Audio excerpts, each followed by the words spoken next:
Salut les gars, c'est Douglas, là vous connaissez bien.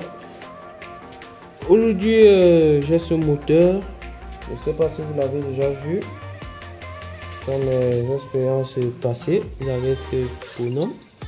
Mais c'est pas ça qui nous intéresse. Ce que je veux faire aujourd'hui, c'est tout simplement l'alimenter avec la tension fournie par le réseau.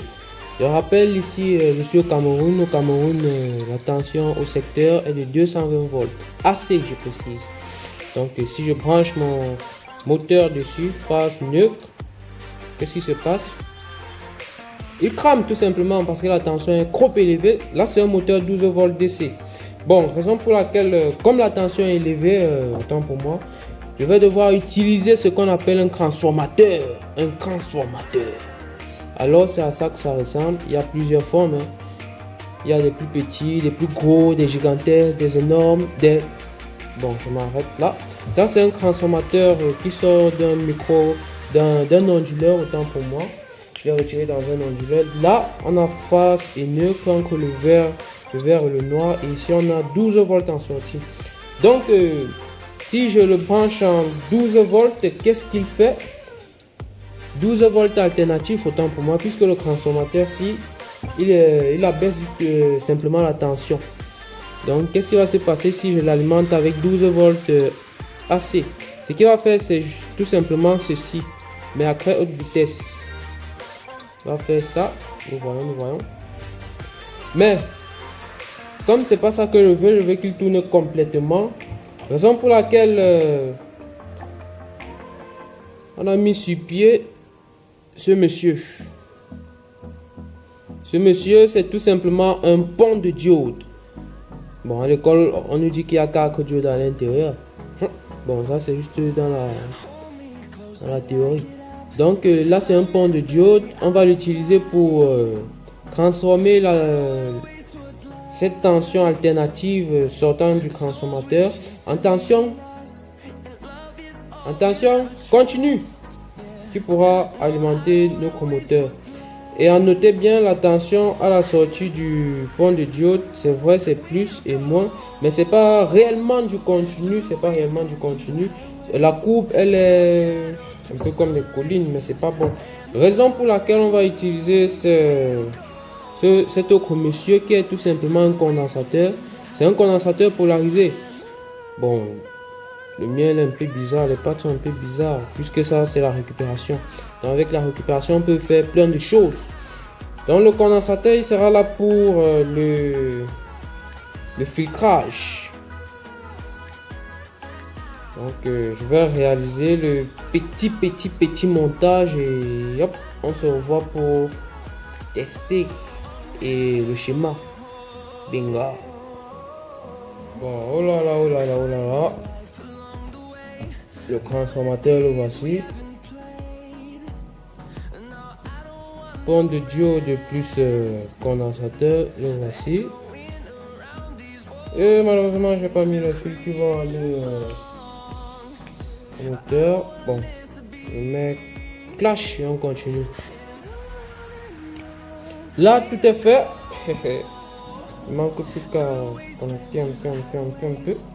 Bon, condensateur. Bon, on s'est dit transformateur, pont de diode, condensateur. Et ensuite, on a notre tension qui va au moteur. Sans plus tarder, on va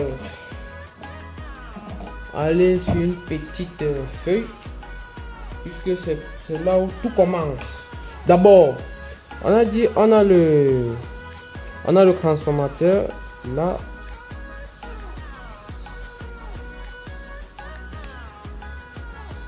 Ça c'est son symbole. Ensuite on a le pont de diode. Le pont de diode, bon, le voici.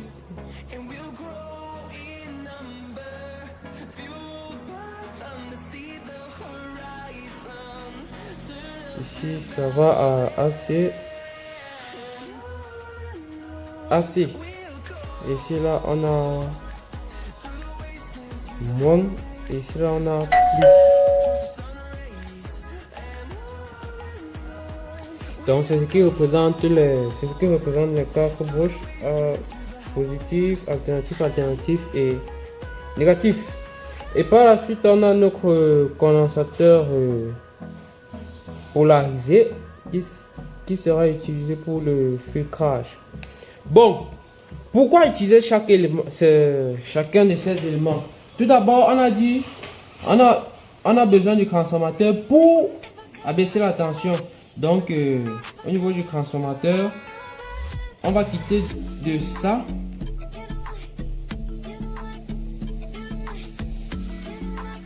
à ça. Donc, en sortie, on aura quelque chose comme ça. Intérieur.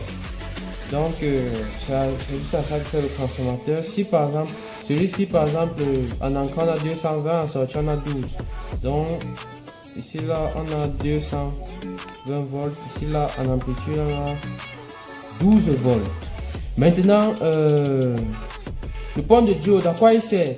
Il va nous aider à supprimer cette alternance négative ici, puisque c'est comme ça qu'on les appelle. Cette alternance négative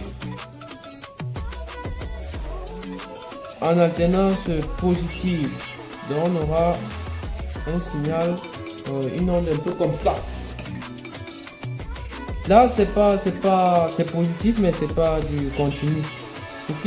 Pour que la tension soit continue le plus possible, on utilise ce monsieur qui est appelé condensateur. J'ai oublié de faire le marquage. Donc le condensateur, lui, à ces vides là, lui, il va se décharger. Si se décharge, ça veut dire qu'il s'est chargé.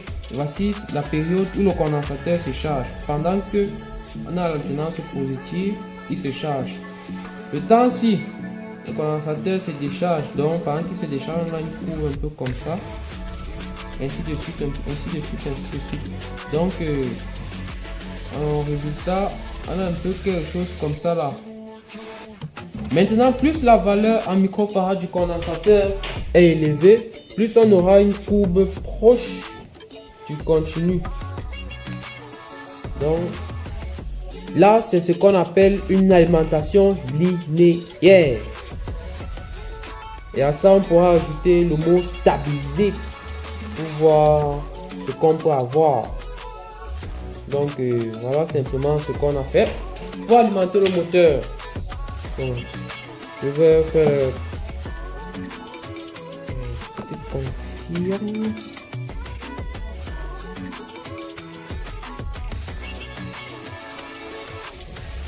Bon, je rappelle que vous n'êtes pas obligé d'utiliser un transformateur aussi gros que celui-ci. Vous pouvez utiliser un qui est plus petit. Mais ça dépend de ce qu'on veut. Celui-ci, je l'ai choisi parce que c'est ce que j'ai. Pas que j'ai choisi, j'ai juste fait avec ce que j'ai. Bon, je vais brancher. Le condensateur, je n'ai pas testé s'il est bon. Donc, s'il éclate, c'est son problème. Le reste, pas de part dans un premier temps. J'ai débranché. Et je vais vérifier à la sortie si le condensateur, lui, l'a chargé. Bon. Je place le multimètre là. Voici mon plus. Voilà mon moins. Et erreur. J'ai mal calibré. Putain. On est à 17 volts. 17 volts. Donc, je branche.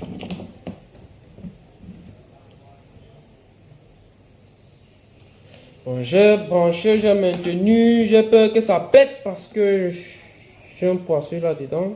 Un pétard. On est à 18,40 volts. 18,40 volts. À la sortie du transformateur, nous sommes en AC. En AC, je mesure.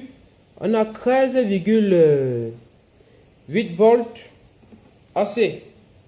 Mais en sortie, on a 18 volts. Pourquoi cela? Bon, je disais tantôt, qu'est-ce qui justifie ce changement? Avant de le justifier, on va d'abord faire ceci. On va... Wow, putain! Putain, j'aime ce mot.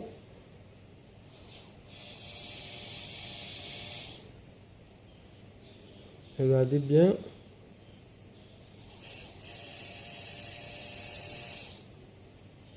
On voit que ça tourne, ça tourne. Bon, on devait justifier le fait qu'on ait 18 volts en sortie. Nous allons revenir au côté primaire, donc à l'entrée du circuit, à l'entrée du transformateur. Ce 220 volts alternatif qu'on a, c'est pas la tension maximale en fait. Donc c'est une tension efficace, puisqu'en alternative, on a la tension minimale, la tension efficace et la tension maximale. Donc ce qu'on mesure avec le multimètre, c'est tout simplement la tension efficace du réseau. Donc, bon, pendant les alternances, les multiples alternances positives, le condensateur, lui, il va récupérer la valeur maximale de la tension pendant qu'il se charge, puisqu'il se charge à valeur maximale, raison pour laquelle on mesure cette valeur maximale lorsqu'on a le condensateur. Bon les gars, si la vidéo vous a plu, n'oubliez pas de mettre un like, là ça m'encourage, ça m'aide beaucoup. De vous abonner si vous n'êtes pas abonné et de partager la vidéo. Ça me ferait vraiment plaisir. Ciao, à la prochaine.